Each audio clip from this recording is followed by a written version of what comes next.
সাবেক রুশ প্রধানমন্ত্রী দিমিত্রি মেদভেদেভের উস্কানির পর দুটি পারমাণবিক সাবমেরিন মোতায়েনের নির্দেশ দেন মার্কিন প্রেসিডেন্ট ট্রাম্প। এরপর থেকে আলোচনায় দুই দেশের সাবমেরিন সক্ষমতা। যুক্তরাষ্ট্রের সমর ভাণ্ডারে প্রচলিত এবং পারমাণবিক অস্ত্র বহনে সক্ষম দুই ধরনেরই সাবমেরিন রয়েছে। মোট ৬৭টি সক্রিয় ডুবোজাহাজ রয়েছে দেশটির কাছে। এর মধ্যে ব্যালিস্টিক মিসাইল বহনে সক্ষম ওহাইও ক্লাস সাবমেরিন, বুমার নামে পরিচিত এই ডুবোজাহাজ ১৮টি সক্রিয় রয়েছে।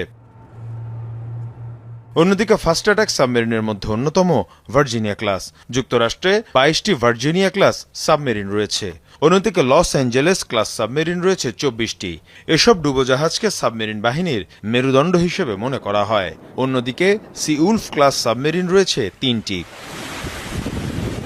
ক্রুজ মিসাইল, জাহাজ বিধ্বংসী ক্ষেপণাস্ত্রের পাশাপাশি বিভিন্ন ধরনের টর্পেডো থাকে সব সাবমেরিনে। হামলার পাশাপাশি নজরদারি এবং গুপ্তচর বৃত্তির কাজেও ব্যবহৃত হয় এসব সাবমেরিন। অন্যদিকে রুশ সমর ভাণ্ডারে রয়েছে ৬৪টি সাবমেরিন, যার মধ্যে রুশ নৌশক্তির অন্যতম স্তম্ভ মনে করা হয় পরমাণু শক্তিচালিত ২৫টি সাবমেরিনকে, যেগুলো ব্যালিস্টিক ক্ষেপণাস্ত্র বহনে সক্ষম। এর পাশাপাশি রয়েছে ডিজেল চালিত ২৩টি সাবমেরিন। এছাড়াও বিভিন্ন সক্ষমতার ডুবোজাহাজ রয়েছে রাশিয়া।